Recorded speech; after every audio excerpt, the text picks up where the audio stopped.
السلام علیکم دوستو، خوش آمدید آپ کو اپنے چینل پر، جہاں ہم آپ کو جانوروں کی خرید و فروخت، دیکھ بھال، منافع بخش فارمنگ کے آسان طریقے آپ کے ساتھ شیئر کرتے ہیں۔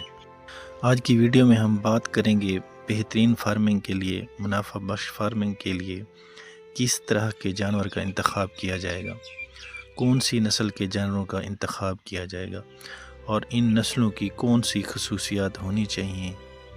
بچڑوں کے انتخاب کے لیے جو نسل ہمیں منتخب کرنی ہے وہ 3 نسلیں ہیں: ساہیوال، چولستانی اور کراس نسل کے جانور۔ سب سے پہلے ہم بات کریں گے ساہیوال نسل کی۔ ساہیوال نسل کو پاکستان کی پہچان سمجھا جاتا ہے۔ یہ نسل شدید گرمی سردی برداشت کرنے کی زبردست صلاحیت رکھتی ہے، کم چارے پر بہت زیادہ وزن اور خود کو مینٹین رکھتی ہے۔ بیماریوں کے خلاف وسیع تر قوت مدافعت پائی جاتی ہے اس میں۔ ساہیوال نسل کا جانور کسان کے لیے بہترین منافع بخش سمجھا جاتا ہے۔ ساہیوال کے بعد ہم بات کریں گے چولستانی نسل کی۔ چولستانی نسل صحرائی علاقوں کی شاندار نسل ہے۔ یہ نسل چولستان کے سخت موسم میں بھی زندہ رہنے کی صلاحیت رکھتی ہے۔ چارے کی کمی میں بھی برداشت اور طاقت برقرار رہتی ہے اس میں۔ اس نسل کا جانور مضبوط، ٹانگیں طاقتور ہوتی ہیں، گوشت بہت ہی لذیذ اور فائدہ مند ہوتا ہے۔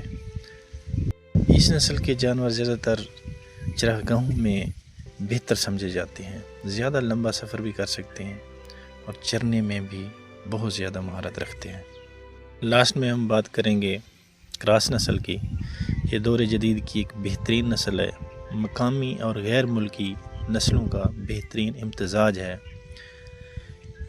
بہترین گوشت کی پیداوار کے لیے اس نسل کا انتخاب کیا جاتا ہے۔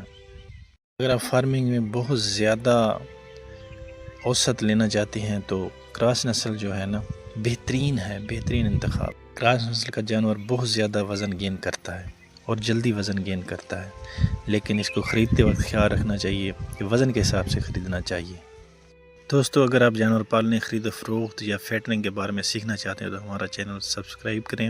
اس ویڈیو میں ہم آپ کو بتائیں گے جانور خریدنے کے اصول، بہترین خوراک، دیکھ بھال کے طریقے، وزن بڑھانے کا